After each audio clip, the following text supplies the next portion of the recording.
Graça e paz, Deus abençoe a todos.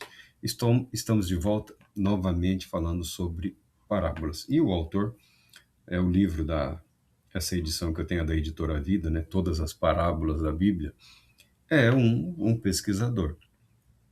A expressão que pode ser traduzida como parábola encontra-se também no livro de Jó, mais precisamente nos discursos de Jó.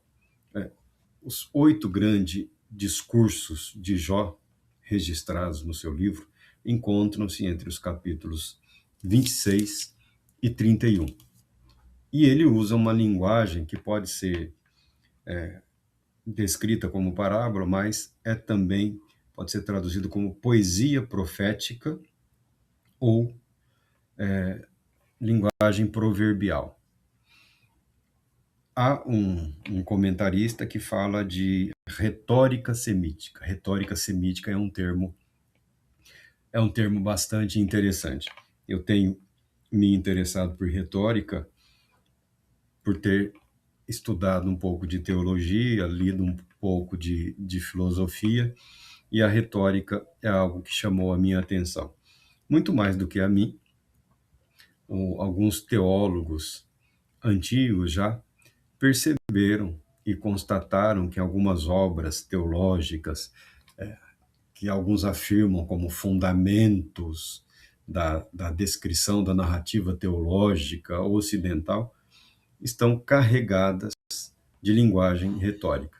Algumas até sobrecarregadas. Quando você percebe, quando você passa a compreender um pouquinho mais da estrutura linguística, da maneira como os textos são apresentados, ou o gênero de defesa de um argumento religioso, você percebe um viés, uma conotação bastante retórica em alguns textos. Eu tenho grande apreço pelos autores que evitaram esses exageros retóricos e procuraram permanecer fiéis ao texto sagrado, conduzindo os seus pensamentos, ou permitindo que seus pensamentos e argumentações fossem conduzidos ou dirigidos pela palavra de Deus no caminho proposto pela palavra de Deus. Invariavelmente, quando o estudante, quando o comentarista, quando aquele que se dedica à compreensão da palavra de Deus se permite levar pelo fio condutor da palavra de Deus,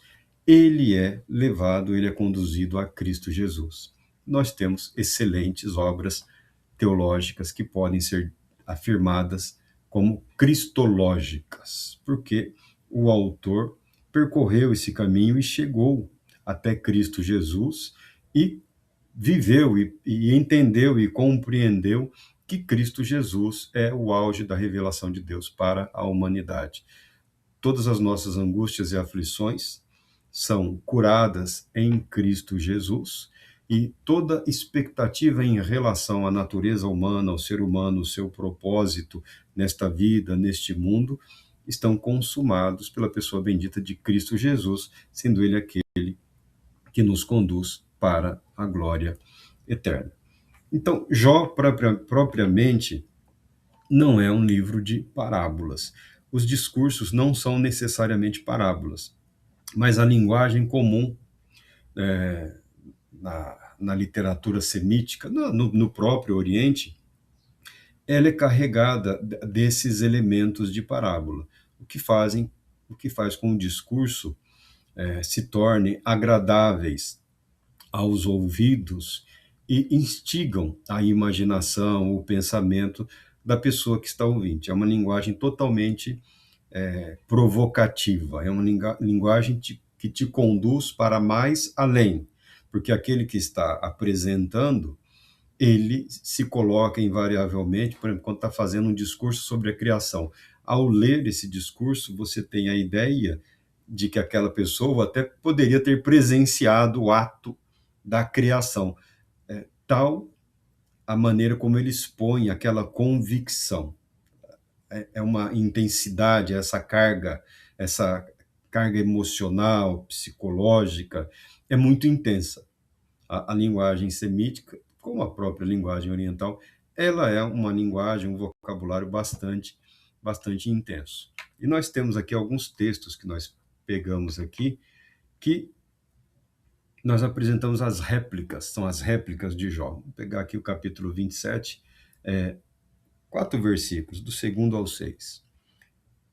Prosseguindo Jó em sua contestação. Jó se comprometeu em falar a verdade. Diante do seu sofrimento, da sua dor, ele provoca os seus amigos também a um exame complexo e profundo sobre o porquê Deus está agindo daquela maneira. Ele fala contra ele, contra a vida dele. Entenda que no mundo antigo, o bem e o mal são reconhecidos como atos soberanos de Deus, tá? Jó não tem um diabo atacando ele. Jó não tem demônios o atormentando. Ele vive para Deus, ele vive diante desse Deus. Ele procurou viver de uma maneira justa e agradável a Deus. Agora, o infortúnio se abate na vida dele e ele reconhece Deus como o agente desse infortúnio. Ainda que seja um exagero retórico, porque Deus não é o agente do mal ou o causador do mal, mas Deus permitiu que aquele mal alcançasse a Jó. E ele quer saber por quê. Porque Jó, no seu entendimento, segundo tudo que ele compreendia sobre a vida religiosa, sobre a espiritualidade, ele estaria totalmente protegido. Ele seria praticamente inatingível pelo mal, porque ele era um homem justo. Você pega a narrativa no seu início, um texto que é parte da revelação, Deus afirma desde o início que Jó é justo. E Jó havia sido justificado por Deus. Satanás, na sua ira, na sua revolta, na sua indignação, ele insinua que quem não está sendo justo é Deus, que Deus teria protegido Jó demais. Jó só está bem assim. Jó só alcançou esse sucesso, essa riqueza toda, toda essa fama, toda essa sabedoria. Satanás acusa Deus, porque o Senhor o protegeu demasiadamente. Retira um pouco da tua proteção e verás como ele blasfema. E a Bíblia fala que em tudo Jó não blasfemou. Jó não pecou contra Deus. Nessa parte em que ele está sendo consolado, confortado pelos seus amigos, você pode falar que amigos e que maneira de se confortar alguém. É a sabedoria da época, é o mundo da época. O que está em jogo aqui é a vida de Jó, é a vida eterna. E os amigos, tal qual haviam aprendido de Jó, identificam o pecado como o ponto que fragiliza a vida humana e possibilita a entrada do mal. E Jó rebate isso. Jó rebate essa tese. Fala, se eu pequei, me mostrem o meu pecado. Se eu errei, me mostrem o meu erro. Se eu fiz mal contra alguém, me mostrem o meu erro. Me julguem, me apresentem. E os amigos não são capazes de apresentar absolutamente nada de concreto contra a vida de Jó. E fazendo uso dos argumentos possíveis, segundo a compreensão que eles tinham de certo e errado, de bem, de mal, de abençoado e amaldiçoado, eles insinuam de formas grosseiras até, quais poderiam ter sido os pecados de Jó. E Jó retruca. Conforme Jó retruca e defende a sua dignidade, a sua integridade, Jó erra sim, Jó peca, Jó chega muito pertinho de pecar. Mas ele mesmo declara, falarei como um louco, ou seja, não colocarei limite ao meu discurso e à minha interpretação do que está ocorrendo na minha vida. Jó está vivendo um processo que culminará na revelação de Deus na vida dele, na vida dos seus amigos. E quando nós estamos vivendo esse processo, nós estamos vivendo intensamente. Deus, meu Deus, por que o Senhor me odeia tanto assim? Porque a tua ira está sendo derramada sobre a minha vida. Esse é Jó. Esse é Jó. Esse é Jó no seu pior momento. Esse é Jó na sua pior situação. Mas há toda uma beleza de sabedoria, há toda uma beleza de ensinamento, há toda uma análise da espiritualidade humana. Por que, Marcos, você se interessa por espiritualidade? Porque é anterior à psicologia, é anterior à psicanálise, é anterior a todas as a área do conhecimento aí, que busca muito lerdamente investigar e tratar as mazelas da mente, da psique. Você tem no universo da espiritualidade, e ele encontra-se presente nas escrituras, uma investigação muito mais profunda. O que isso tem a ver com a minha vida, com a sua vida, com as nossas vidas? Nós não precisamos chegar no ponto de falarmos sem freios ou sem limites diante do Altíssimo e do Todo-Poderoso, porque nós temos o conhecimento da revelação de Deus, nós temos o conhecimento, a informação. A experiência dessa revelação de Deus se revela plena em Cristo Jesus e pode conduzir as nossas vidas a um estado de contemplação da graça do Altíssimo tão intensos, tão intenso quanto foi na vida de Jó, de qualquer outro santo do Antigo Testamento. Você não precisa ser um profissional da fé, você não precisa ser um teólogo, você não precisa ser alguém ligado a questões da metafísica, da espiritualidade, do misticismo, da mística cristã. Não, você não precisa. Basta ser fiel, temente a Deus e buscar viver de acordo com a vontade de Deus, tendo como referência para o nosso viver, para a nossa experiência, como limitadores da nossa fala, da nossa adoração, como condutores da nossa oração, a palavra de Deus. E Jó também é riquíssimo nisso, no sofrimento, na perda, no luto, na dor, na privação. Jó expõe de uma maneira intensa e bela as angústias da alma, do espírito humano. Prosseguindo Jó em sua contestação, ele afirmou: Tão certo como Deus é vivo, que me tirou o direito, e o Todo-Poderoso que me amargurou a alma, enquanto eu tiver alento e o sopro de Deus, seu espírito de vida, estiver fluindo em minhas narinas, os meus lábios não expressarão maldade alguma, tampouco deixarei que a minha língua pronuncie qualquer palavra enganosa. Longe de mim vos dar razão, ainda que eu morra, jamais me afastarei da minha integridade. Manterei a minha honestidade e nunca a abandonarei. Enquanto viver, a minha consciência não haverá de se arrepender do bem. Olha que coisa linda. Não, meus lábios não expressarão maldade alguma. Ele acabou de falar um absurdo, ele acabou de falar uma grosseria. Ele acabou de dizer que Deus havia retirado dele o direito. Deus me tirou o direito. É o que ele fala. Deus me tirou o direito e me amargurou a alma, me entristeceu profundamente. Ele perdeu seus filhos. Filhos e filhas morreram. Mas os nossos filhos e filhas pertencem mais a Deus do que a nós. Que Deus é o doador da vida. O ser humano, no ato de procriação, ele é participante desse decreto divino de continuidade da vida humana, da espécie humana sobre a Terra. Os meus filhos, as minhas filhas, são meus. Mas muito mais são de Deus do que meus próprios. Eu pertenço a Deus e não a mim mesmo. Essa é a mensagem do Evangelho. Nós somos comprados do pecado, nós somos comprados da morte, nós somos comprados da condenação eterna para vivermos a vida eterna, para vivermos a glória eterna. Ou seja, não pertencemos mais a nós mesmos. Jesus Cristo nos resgatou. Pertencemos a Deus. Pertencemos a Deus. A espiritualidade humana, ela diz muito aos estados mentais, né, ao aspecto interior do indivíduo. Diz muito.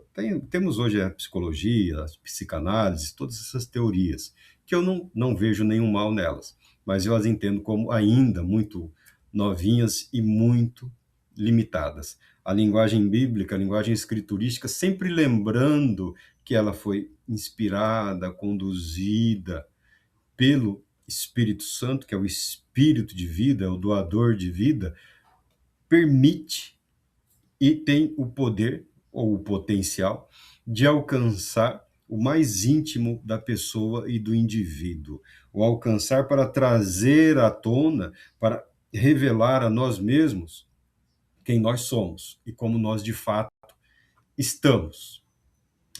Se é mágoa, se é ressentimento, se é amargura. Agora, o Espírito Santo não tem só o propósito de trazer à tona a maldade que há em nós, as interpretações equivocadas, as emoções conturbadas ou violentas. Ele traz também a cura, ele traz também a paz em relação a tudo isso. A avaliação que ele faz sobre o destino dos perversos. Nós temos aqui, falando como dele defende a sua integridade, e na avaliação que ele faz sobre o destino dos perversos. Está aqui no 27 também. Continua aqui no 7, do 7 ao 23. Seja o meu inimigo como o ímpio, e os meus adversários como o injusto. Pois qual é a esperança do ímpio quando é destruído, quando Deus lhe tira a vida? Porventura Deus ouvirá o seu clamor quando chegar a hora da aflição e da dor? Conseguirá ele ter prazer no Todo-Poderoso? Invocará a Deus em todo o tempo? Eu vos instruirei acerca do poder de Deus, não vos ocultarei os caminhos do Todo-Poderoso. E continua ele: porquanto a verdade é que todos vocês já receberam este ensino. Por que vos entregais totalmente às palavras inúteis? Eis qual será da parte de Deus o quinhão do ímpio, a herança que os opressores receberão do Todo-Poderoso. Jó discorre também sobre o destino dos perversos, dos malignos, porque ele está sendo acusado pelos seus amigos de ocultar a maldade, de ocultar o engano, de ter praticado o pecado, de ter amado o erro, de ter se rebelado contra Deus Todo-Poderoso. E Jó, na sua fúria, na sua revolta, na sua indignação, na sua dor, não vamos julgar a Jó. Quem julgou Jó foi Deus. Quem nos julgará também é o mesmo Deus. Por que Deus permitiu tamanho sofrimento na vida de Jó? A pergunta traz consigo a resposta. Por que Deus permitiu? Meu Deus, por que eu nasci? Porque Deus assim decidiu. Deus assim decidiu. Ah, mas poderia. Poderia. Poderia significa que não foi. Sua vida é o que é e está como está. O importante saber é que há cura, há libertação, há salvação, há esperança. Porque está assim não significa que tenha que ser sempre assim. A morte veio? A morte veio. A morte vem sobre todos os que nasceram. A morte vem sobre todos os seres humanos. Mas, Marcos, você não sabe qual é a dor? Não sei. Não sei. E também não a quero sentir. Se um dia tiver que sentir, sentirei. Chegarei para você e direi: agora eu sei o que você está sofrendo, porque algumas dores neste mundo, nesta vida, são verdadeiras facadas dos céus na nossa alma, no nosso espírito. Jó age como alguém que está sendo traído pelos céus, a quem ele sempre foi fiel. Jó está sendo justo? Não. Jó está sendo verdadeiro. Jó está sendo sincero. Jó está defendendo a sua causa diante das pessoas que ele consideravam aptas a ajudá-lo nesse momento tão terrível. Você pode, dado ao discurso, você pode até ter dúvidas, mas a filosofia humana, nenhuma escola de filosofia foi além do que está descrito aqui nesses livros. Nenhuma escola de filosofia conseguiu apresentar a humanidade de uma forma tão complexa, tão plena, quanto o livro de Jó. Até hoje. Você pode se apaixonar por Aristóteles, Platão, Sócrates, algum filósofo europeu aí, os franceses estão embaixo agora, algum francês, alemão, tudo bem. Mas nenhum deles, nas suas obras, na sua melhor obra, terá apresentado o ser humano, a humanidade, de uma forma tão complexa no tema que diz respeito ao sofrimento, à angústia da alma, à justificação diante de Deus, como encontra-se no livro de Jó. E Jó fala que apesar de tudo, ele instruiria os seus amigos, pessoas das quais ele aguardava uma palavra de conforto, uma palavra que pudesse ajudá-lo a se reerguer. É o hábito humano, é a nossa condução. Estava uma vez conversando com com uma pessoa e falou: Marco, eu estive entre vários pastores, fui lá e conversei por causa de um problema assim, e ninguém conseguiu me dizer absolutamente nada, ninguém conseguiu me explicar absolutamente nada do porquê aquilo aconteceu, do porquê aconteceu uma coisa tão violenta, tão estúpida, tão irracional na vida de alguém, num momento em que a pessoa estava buscando adorar a Deus. Ninguém conseguiu explicar. Ninguém. Aí ele mesmo citou os textos lá, né? O Senhor proverá, o tempo revelará, essas coisas. Ou seja, não sabe, nós sabemos o que vivemos. Nós sabemos o que estamos vivendo. Nós compreendemos segundo o momento que a nossa vida se encontra. Feliz é aquele que encontra na palavra de Deus esse caminho, esse percurso que nos leva ao longo da experiência humana em todas as situações possíveis da vida humana, a ponto de que, quando a tragédia ocorre, não que estejamos preparados, porque ninguém está totalmente preparado para o imprevisto. Não tem como estar preparado para a tragédia. Não tem como estar preparado para ser traído. Não tem como estar preparado para perder os seus bens. Não tem como estar preparado para perder a sua família. Não tem como estar preparado para perder o seu nome. É o que diz Jó aqui. Não tem. Mas, ao mesmo tempo, a palavra de Deus fornece uma estrutura através da qual, conforme a necessidade que se apresenta, aquelas verdades acumuladas ao longo de uma vida vão ganhando vida, trazendo conforto, trazendo esperança, trazendo fé, apresentando a possibilidade de renovação. Ou seja, Deus é contigo. Ainda que você não tenha uma compreensão completa, perfeita ou absoluta sobre o agir de Deus. Ninguém o tem. Ninguém o tem. Os esqueminhas religiosos aí que alguns apresentam, e voltaram a ser evidência nos dias de hoje, né? Porque uma nova juventude aí, então começam a apresentar formulinhas para os jovens. É isso, 2 mais 2 são 4, e se você tiver paciência, vão se transformar em 5. Não tem receita de bolo para a vida. Você só experimenta vivendo. A graça de Deus é poderosa e abundante à medida da sua necessidade. E, às vezes, a necessidade da compreensão da graça de Deus, ou a capacidade para compreender de uma forma mais abundante a graça de Deus, é o evento trágico, é o inesperado, é o imprevisto. Por que eu falo de inesperado e imprevisto? Porque nós vivemos no Brasil, um país com um nível de organização tal que você pode ter certeza que quase tudo pode ser frustrado aqui. O trabalho não é reconhecido, a dignidade humana não é respeitada, os princípios e os valores que norteiam ou deviam nortear a vida das pessoas nas igrejas e fora das igrejas são meras declarações estatutárias. Então, nós vivemos num ambiente, numa realidade em que praticamente tudo pode dar errado. Alguns até falam: oh, Deus, que decepção, o reverendo. Acorda, para. Não minta para si mesmo, não minta para ninguém. Para com isso.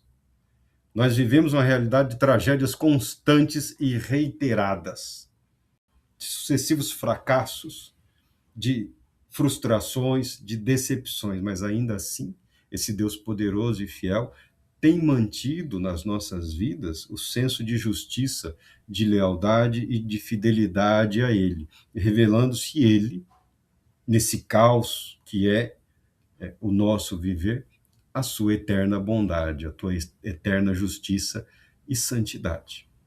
É o que nós aprendemos no livro de Jó. Ele segue ainda aqui numa comparação da natureza, da beleza, revelando Deus. Na realidade, existem minas de prata em muitos lugares onde se refina o ouro. O ferro é tirado da própria terra e da pedra se funde o cobre. Os homens põem limites às trevas e exploram até os confins as rochas da escuridão e nas mais densas trevas. Abrem um poço longe das regiões onde habitam Em lugares esquecidos pelos viajantes, distantes dos homens, penduram-se e balançam de um lado para o outro.